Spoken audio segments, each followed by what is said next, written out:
Well, I only have 6 minutes, so I better hurry up. First of all, I start a new job next week. Vice President of the board, you guys. A what? Vice President of the, no, board member. Sorry. Thank God. Yeah, okay. Board member. Yes, and I'm looking forward to it, and I appreciate everybody that voted for me, and I hope everybody voted for me.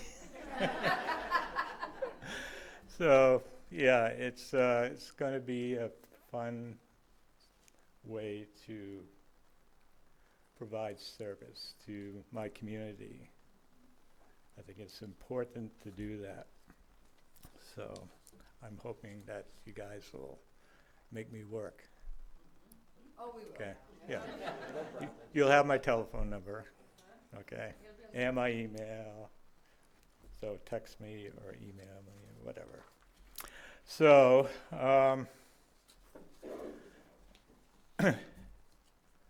6 minutes to tell you what I believe. So I'm going to narrow it down to probably the most important thing to me, and that is my belief in nature.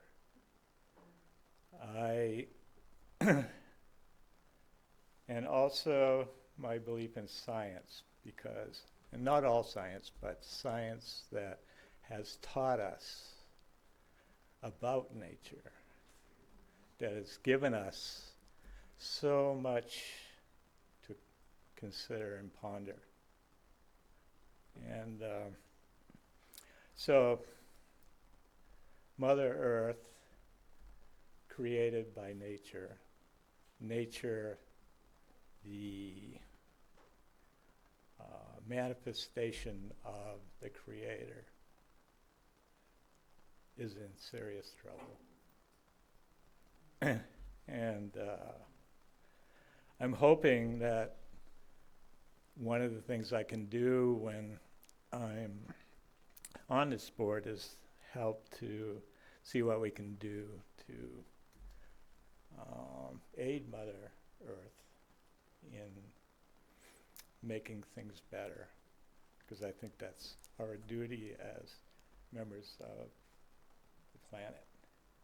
And it's interesting that we're having the pets here today, because there was a time in our history when animals had standing. Not only animals, but insects and invertebrates. There was a trial in France in the mid-1500s that involved woodworms.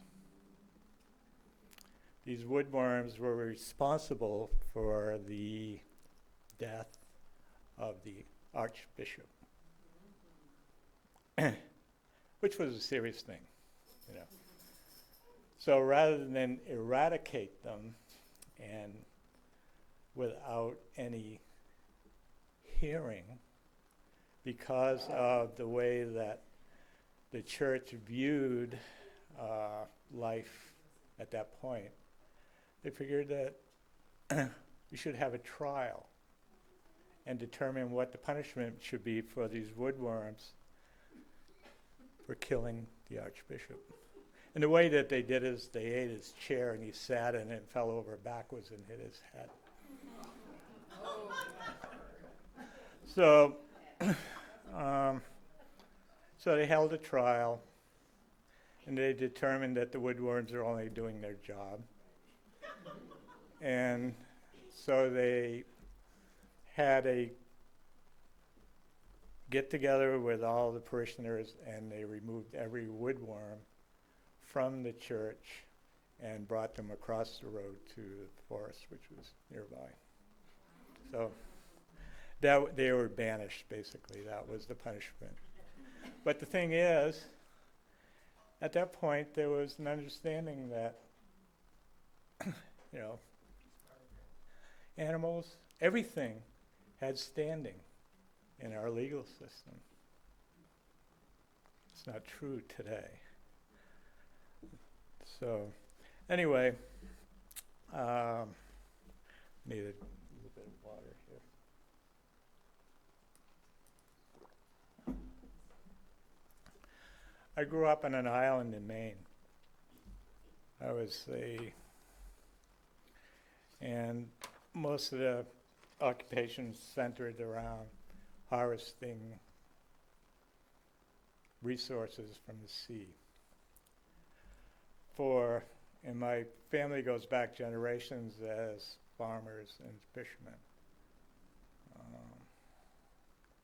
In those days, the technology was advancing, but slowly. So the way that we caught fish hadn't changed all that much from the way people did things for thousands of years. And so I've had, for the 75 years I've been here on this planet, seen rapid decline in so many different things. And, it disturbs me greatly.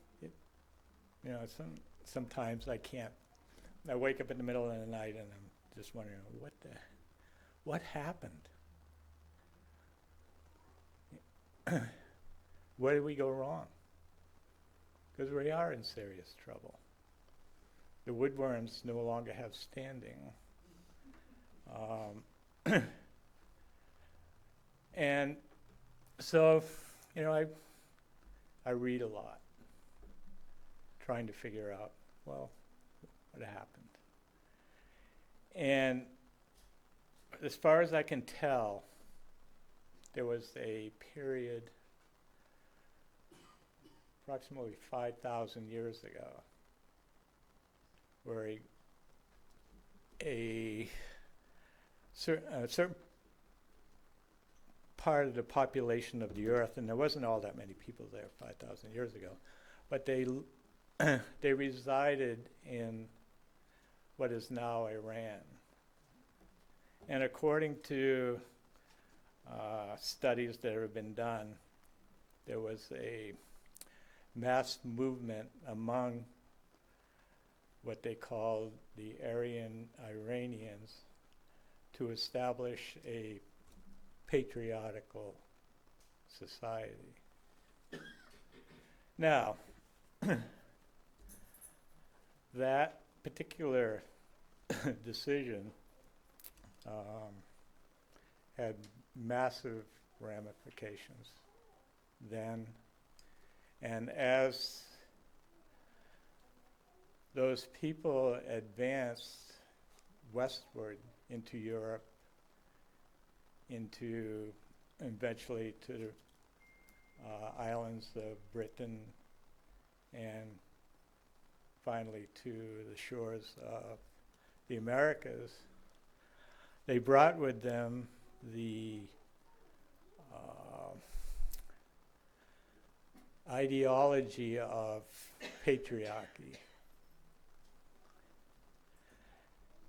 And they wanted to make sure that it was dominant because they had to protect that power that was so much part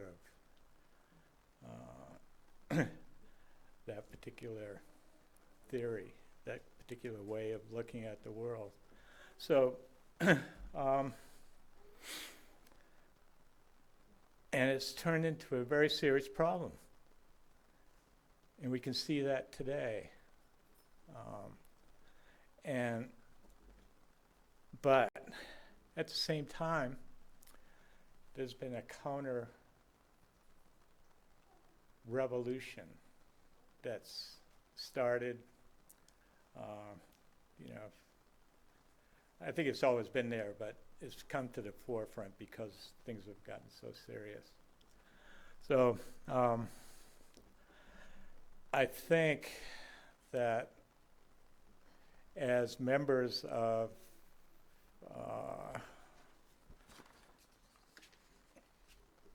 the life on the planet, we need to examine our role.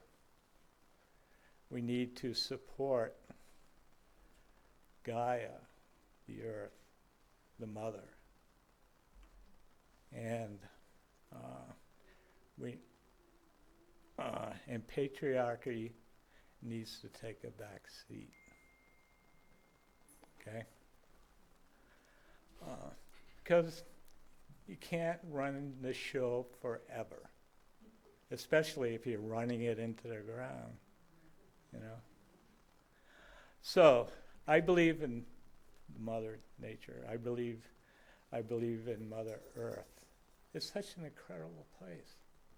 You know, I got up this morning,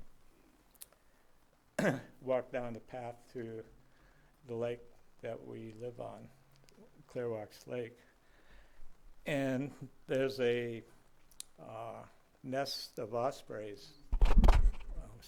Just short distance away. I mean, I can see them clearly. And as I was watching them, a blue heron descended and landed on a tree that had fallen into the lake. Comes there every morning, hangs out, looks around, you know. And I'm going, my God, we gotta protect these things. There's nothing that humans can produce, create, that even compares to what I witnessed this morning. And I witness every day, and I witnessed when I was a child growing up. So what I believe and what I hope will happen is that we will see this revolution take place. We will work to see this revolution take place. And I'm hoping in the coming years, while I'm still here, that I can participate in that. So that's what I believe.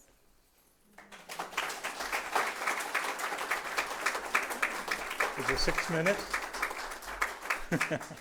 So I'm going to introduce Allie. She's going to come up, Allie Baird, and she's going to give us what she believes.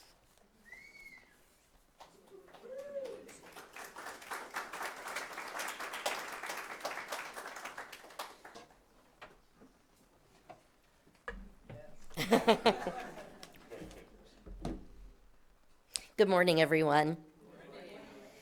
In sharing what I believe, I think it's important that I share a little bit about my religious and then spiritual journey. So I was born what I call watered down Jewish. And what I mean by that, I actually have a full-blood sister and brother that are 14 and a half and 15 and a half years older than me. And my parents unsuccessfully tried to raise them Jewish. So by the time I was born, they had given up and just said, whatever. And actually at 13 years old, I begged them to get bat mitzvahed, mostly because all my friends were getting bat mitzvahed, and went on that journey a bit, but ultimately found that it didn't fit for me. So at that point, I did decide that I wanted something bigger than me in my life. And what was that going to be? Well, I have my own software development company, and I was doing work in Provo, Utah, and I was spending about 2 weeks out of every month in Provo, Utah for a while, became very close to the owners of the company, and tagged along with them to Mormon church. And so I was actually going in that direction for a while. Decided that didn't fit. Came back, decided that I was going to join my Catholic friends and go to Catholic church, found that had the same guilt as Judaism, so that wasn't going to work. But my best friend for many, many years, since I was 27, was newborn Christian, so I thought I'd check that out. Actually got baptized in front of like 500 people underwater in a church in Southern California and declared myself Christian. But I ultimately found that the dogma associated with each of those religions was not fitting for me, and a friend of mine suggested that I try Unity. So I went to Unity, and I was actually a member of Unity for 22 years and was the lead prayer chaplain and got very involved. Ultimately met Rick, who I've known for 10 years as a friend before we got together romantically, and went that path for a while. But ultimately, even Unity felt too dogmatic for me. There was, at least at the Unity that I went to, too much discussion of Christianity, of the Christ, of Jesus, and the word God, which for me does not fit. So ultimately, it was actually Rick, before we were even together, that found a spiritual community based in North Carolina that we've attended virtually since then. And they don't use the word God, and they identify as spiritual rather than religious. And so that's what the path that I've taken for about the last 5 years. So to me, I honor whatever anyone else believes, but to me, there isn't a person, a thing, a Buddha, an Allah, whatever, that's any bigger than anyone else. And to me, there is a lot about science, and not only this earth, but this universe and multiverses that is so much bigger than what I personally am, or any of us are, that I believe in. And I'll talk more about that in a moment. But I definitely consider myself spiritual rather than religious.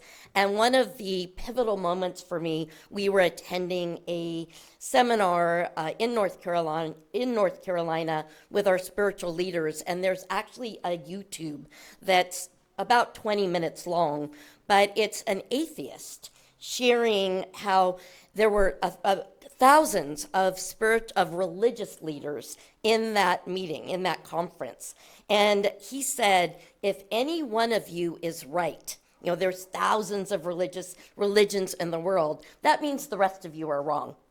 And that was very pivotal for me.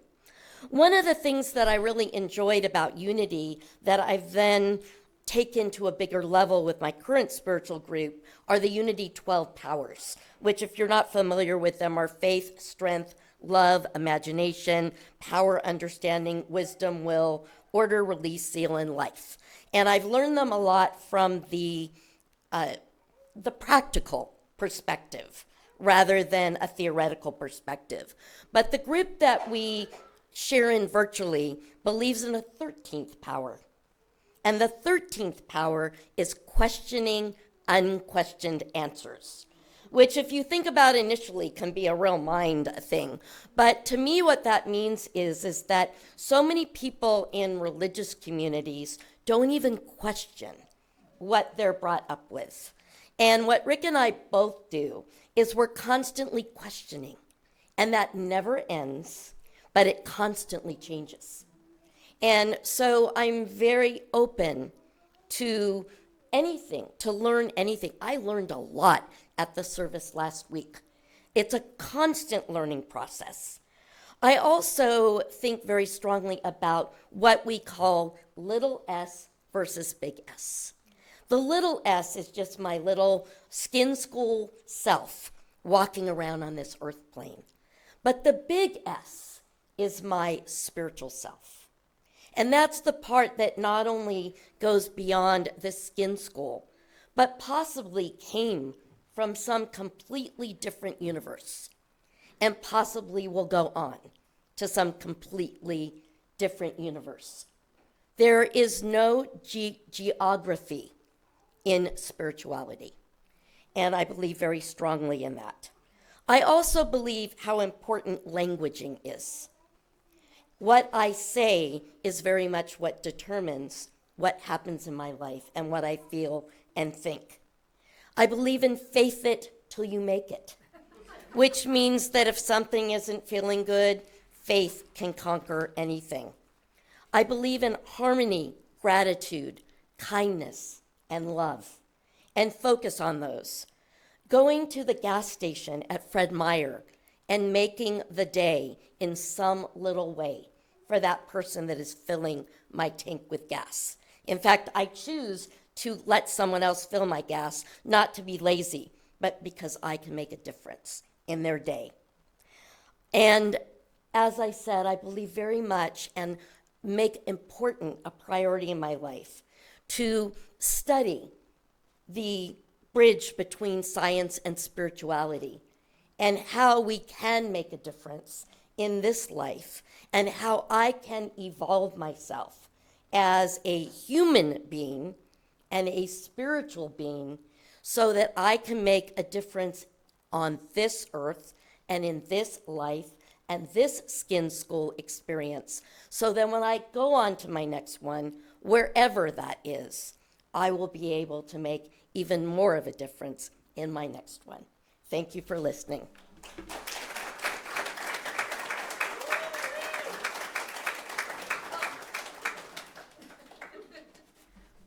Wow, I can't forget about introducing the next speaker who will definitely blow me out of the water, and that is my soon-to-be husband, Rick.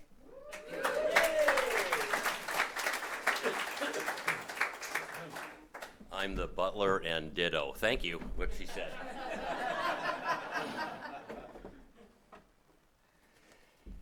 Hey, good morning, everybody. You know, as I sit around and look at this community and think that we are all on the same spiritual path. We're all spiritual explorers, and even the four-legged ones. When I came into being a partner with Allie, she came in with a four-legged dog.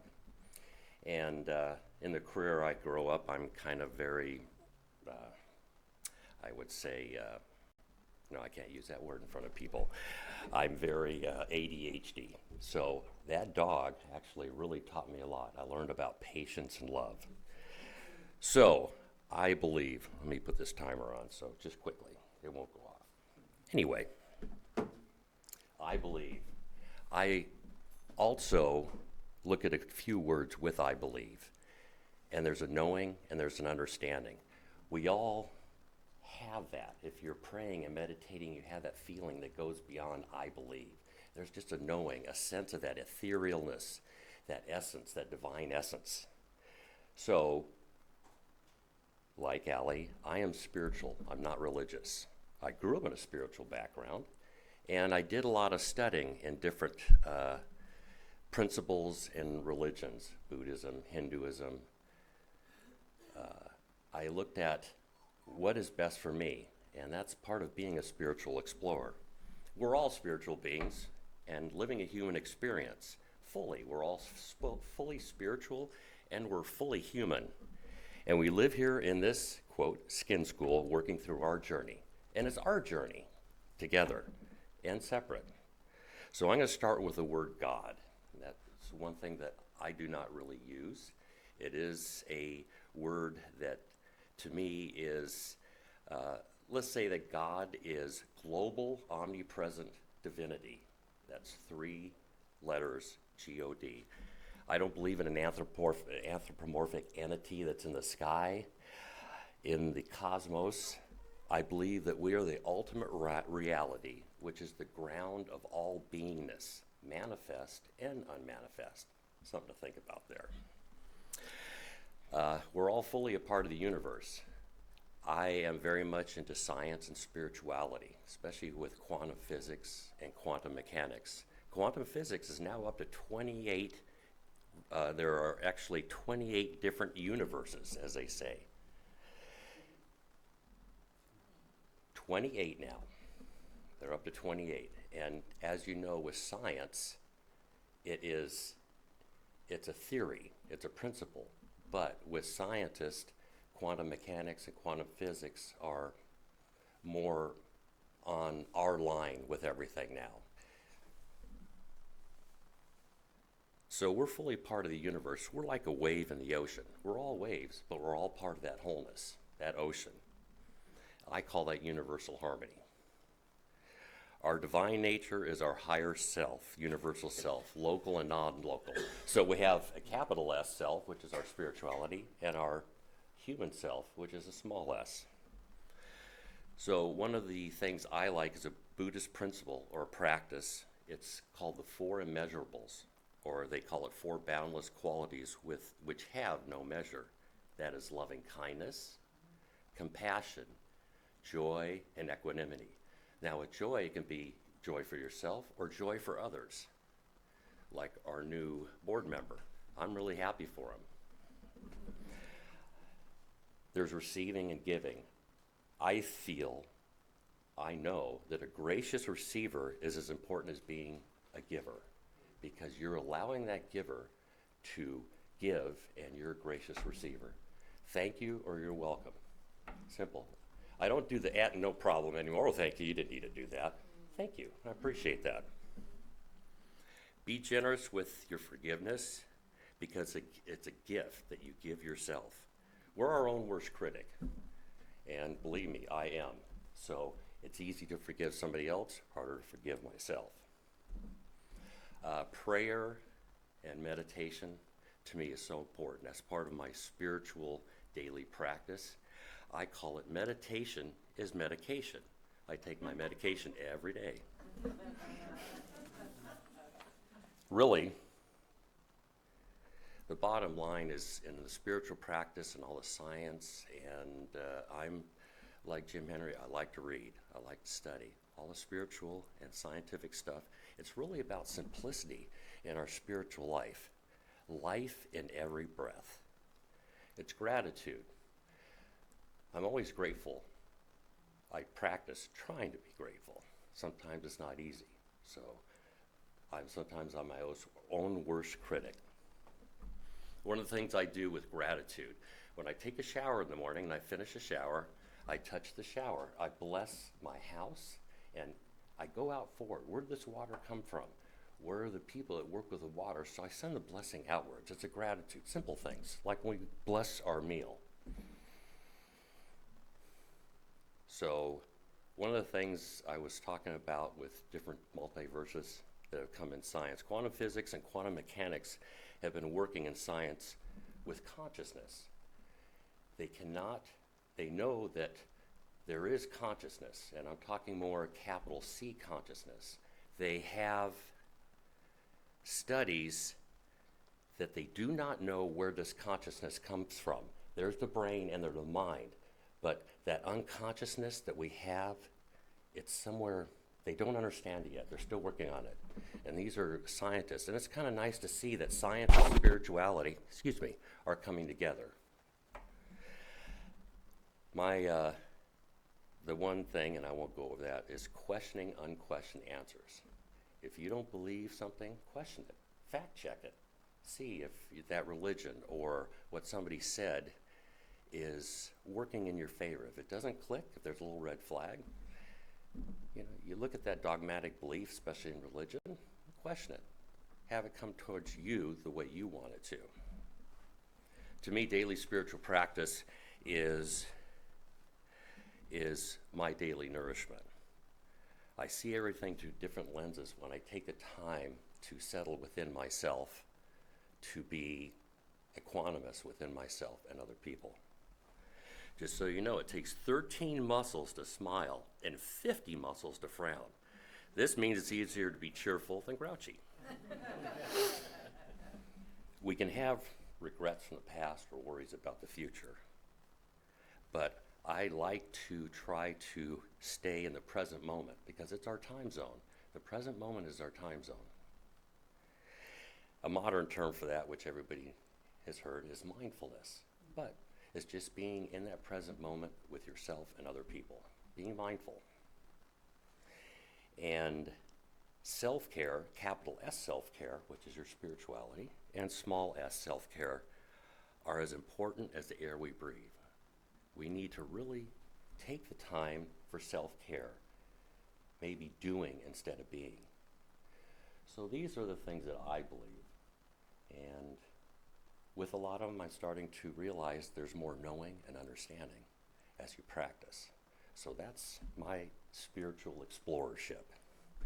And I appreciate it, folks.